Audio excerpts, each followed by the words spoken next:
Fair value gaps, अगर आपने इसके बारे में सुना है या फिर चार्ट पे देखा तो आपको ऑलरेडी पता होगा ये कितना पावरफुल होता है।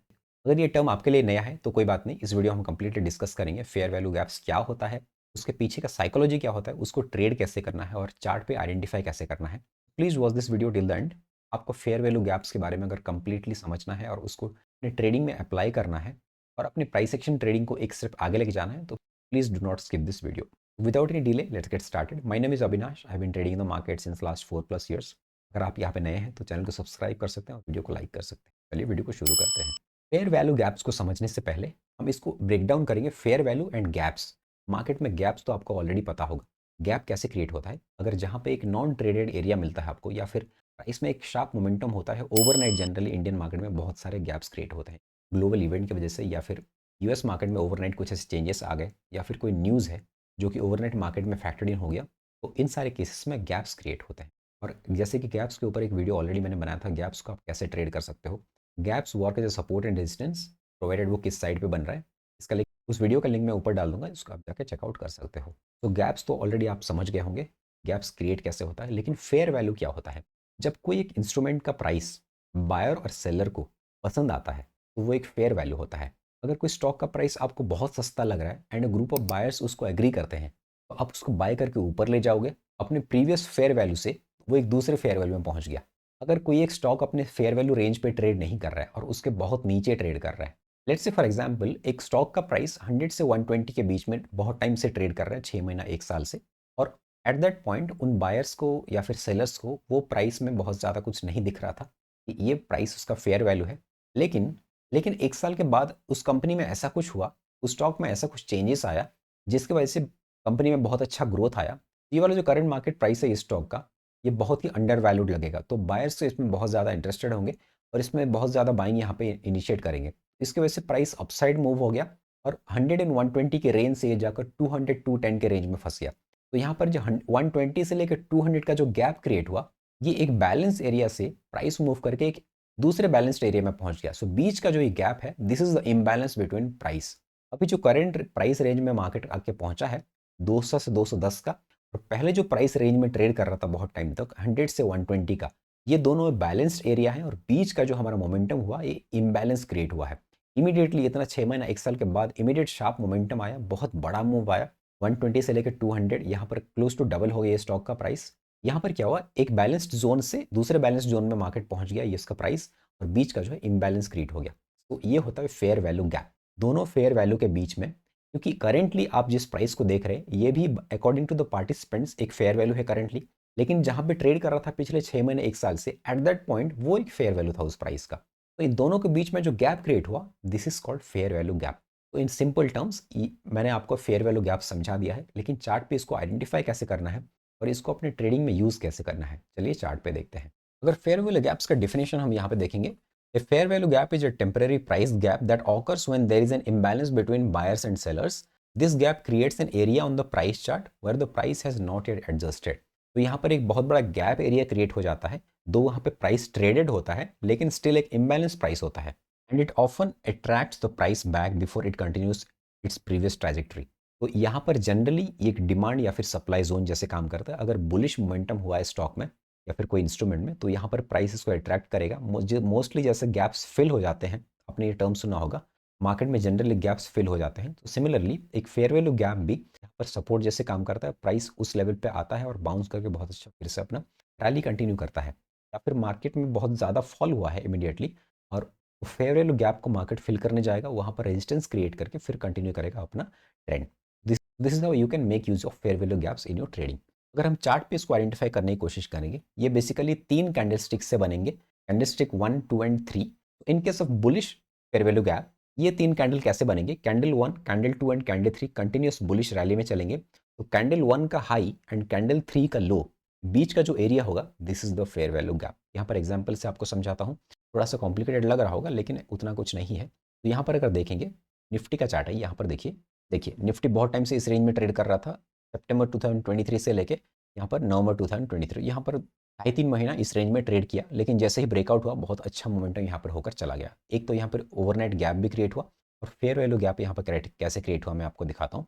मैंने आपको थोड़ी देर पहले क्या बताया था, कैंडल 1 2 एंड 3 हम लेंगे, जहाँ पर भी आपको दिख रहा है कि प्राइस में इम्बैलेंस हुआ है या फिर शार्प मोमेंटम आया है बहुत बड़ा कैंडल बन के, तो यहाँ पर एक फेयर वैल्यू गैप क्रिएट हो जाएगा। तो कैंडल 1, 2 एंड 3, तो ये 3 कैंडल को लेंगे 28 नवंबर और यहाँ पर 4 दिसंबर एंड 11 दिसंबर। ये 3 कैंडल का हाई लो हम मार्क करेंगे। यहाँ पर फर्स्ट कैंडल का हाई एंड थर्ड कैंडल का लो। तो ये एक एरिया हमारे लिए एक फेयर वैल्यू गैप एरिया बन गया है। तो मार्केट जब भी यहाँ पर आएगा, यहाँ पर मार्केट आया नहीं कभी भी, लेकिन जब भी यहाँ पर आएगा एक बहुत अच्छा यहाँ पे सपोर्ट क्रिएट कर सकता है। You can mark this area 20,800 का लेवल है। 20,800 से लेकर 20,300, ये 500 पॉइंट का एरिया मार्केट के लिए बहुत ही ज़्यादा स्ट्रॉन्ग सपोर्ट जैसे काम कर सकता है। सिमिलरली सारे फेयर वैल्यू गैप्स यहाँ पे सपोर्ट के लिए मार्केट आएगा ऐसा ज़रूरी नहीं है। जैसे कि मार्केट में मेजॉरिटी ऑफ गैप्स फिल हो जाते हैं, लेकिन सारे गैप्स फिल होंगे ऐसा ज़रूरी नहीं है। सिमिलरली सारे फेयर वैल्यू गैप्स भी सपोर्ट जैसे काम करेंगे या फिर मार्केट उस प्राइस को अट्रैक्ट करेगा इमीडिएटली, ऐसा ज़रूरी नहीं है। मार्केट यहाँ पर अभी आया ही नहीं है। 2023 के अराउंड ये क्रिएट हुआ था। उसके बाद अभी 2024 खत्म हो चुका है ऑलरेडी। यहाँ पर अराउंड 1.5 ईयर्स हो चुका है, ये प्राइस आया नहीं है। लेकिन जब भी यहाँ पर आएगा मार्केट यहाँ पर बहुत अच्छा सपोर्ट क्रिएट कर सकता है। ये सपोर्ट रेजिस्टेंस जैसा ही आपको दिखेगा, लेकिन कैंडल स्टिक के साथ ही इसको आप देखेंगे एक डिमांड जोन क्रिएट होते हुए दिख सकता है और यहाँ पर आपको ये ट्रेडिंग में थोड़ा सा हेल्प हो सकता है। बहुत बार क्या होगा, एक previous existing swing low swing high के पास ही बन जाएगा, तो उस केस में आपको बहुत ज़्यादा हेल्पफुल नहीं लगेगा। लेकिन एक कंप्लीटली न्यू एरिया में जैसे कि सपोर्ट रेजिस्टेंस बना रहा है, उस केस में बहुत ही अच्छा आपको हेल्पफुल हो सकता है। यहाँ पर डेली चार्ट पे निफ्टी देखिए, यहाँ पर एक स्ट्रॉन्ग रैली आया था नीचे के साइड और ये 2 कैंडल के लो एंड हाई को हम टच करेंगे, यहाँ पर एक बेरिश फेयर वैल्यू गैप हमें दिखेगा। तो इस एरिया में जब भी आएगा निफ्टी 24,400 500 के पास और यहाँ पर रेजिस्टेंस लेगा, तो आप इस फेयर वैल्यू गैप को ट्रेड कर सकते हो।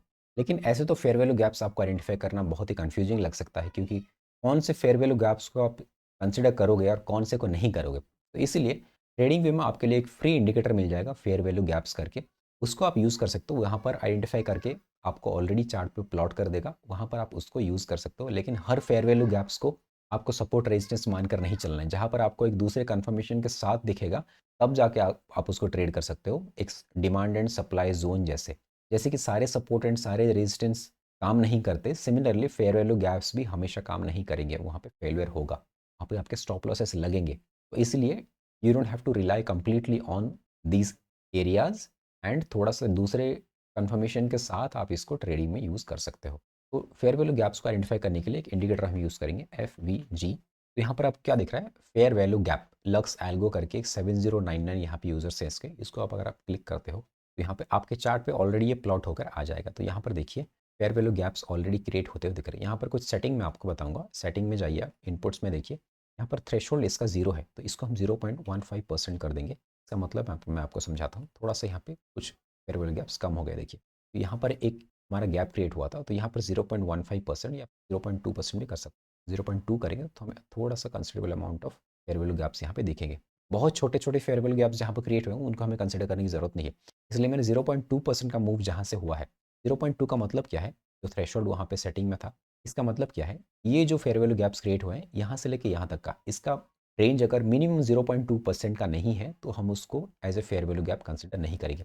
अदरवाइज हमारा क्या होगा, बहुत सारे फेयर वैल्यू गैप्स दिखने लगेंगे। इनफैक्ट डेली चार्ट पर भी तो ठीक है, लेकिन थोड़ा सा छोटे टाइम फ्रेम पर चलेंगे तो बहुत सारे दिख जाएंगे, तो हम उसको ट्रेड करना पॉसिबल नहीं होगा। यहाँ पर देखिए, यहाँ पर एक गैप ऑलरेडी क्रिएट हुआ था, एक फेयर वैल्यू गैप भी यहाँ पे क्रिएट हुआ है। तो गैप के साथ तो आप ट्रेड कर ही सकते हो, लेकिन यहाँ से इस जोन को अगर मार्केट रेजिस्ट या फिर सपोर्ट करने लगता है, यहाँ पर आप ट्रेड इनिशिएट कर सकते हो। ये 1 आवर चार्ट पे मैं आपको दिखा रहा हूँ, 15 मिनट के चार्ट पे भी सेम ही रहेगा। 15 मिनट के चार्ट पे अगर इंट्राडे ट्रेड कर रहा हो, इसको आप एज ए सपोर्ट जोन या फिर रेजिस्टेंस जोन मार्क कर सकते हो। यहाँ पर देखिए एक फेयर वैल्यू गैप यहाँ पे क्रिएट हुआ था, एक गैप भी क्रिएट हुआ था ओवरनाइट यहाँ पे, तो इस एरिया को मार्क करके हमें दिखा रहा है। तो यहाँ पर 15 मिनट के चार्ट पे एक डब्ल्यू पैटर्न बना, इसके ऊपर आपने ट्रेड लिया, इसके नीचे स्टॉप लॉस रखा, यहाँ तक का टारगेट आपने प्लान किया, तो यहाँ पर एक अच्छा बुलिश रैली इंट्राडे में हो गया था।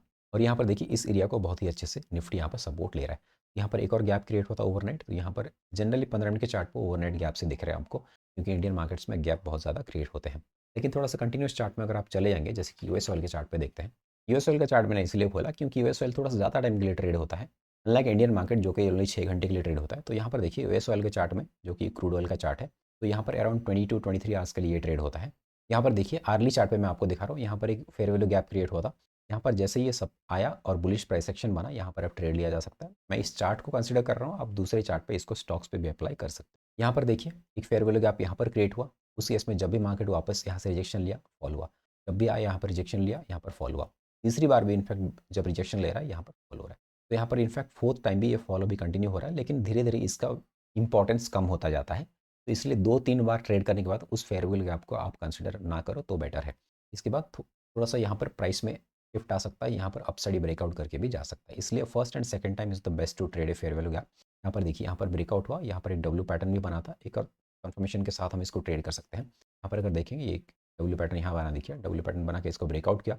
जब भी इस एरिया पे आया, ये फेयर वैल्यू गैप के ऊपर सपोर्ट लिया, इसके ऊपर हम ट्रेड ले सकते हैं। बहुत अच्छा है, प्राइस एक्शन बन गया। तो इसलिए इस इंडिकेटर के थ्रू आप यहाँ पे फेयर वैल्यू गैप्स को आइडेंटिफाई करके इसको ट्रेड कर सकते हैं। बहुत ही सिंपल एंड पावरफुल कॉन्सेप्ट है, ऐसा कोई कॉम्प्लिकेशन नहीं है इसमें। अगर आपको इसके बारे में और ज़्यादा जानना है तो आप अपने से खुद से रिसर्च कर सकते हो, और आपको अगर लगता है ये यूज़फुल है तो इस इंडिकेटर के थ्रू आप इसको चार्ट पे अप्लाई करके अपनी ट्रेडिंग में थोड़ा सा, I am not at all claiming that this is the best concept in price action. मैं आपको एक चीज़ ऐसे सिखाने की कोशिश कर रहा था, इसको भी आप अपने ट्रेडिंग में एक और टूल की तरह यूज़ कर सकते हो और अपने प्राइस एक्शन ट्रेडिंग को थोड़ा सा स्ट्रेंथन कर सकते हो। This is all in this video. अगर आपको वीडियो पसंद आए तो वीडियो को लाइक कीजिए और शेयर कीजिए। इस कॉन्सेप्ट को आप कोई भी इंस्ट्रूमेंट में, स्टॉक में, इंडेक्स में, कमोडिटी में कहीं भी यूज़ कर सकते हो और अपने ट्रेडिंग में इसको अप्लाई कर सकते हो। तो thank you for watching, see you in the next video, bye bye.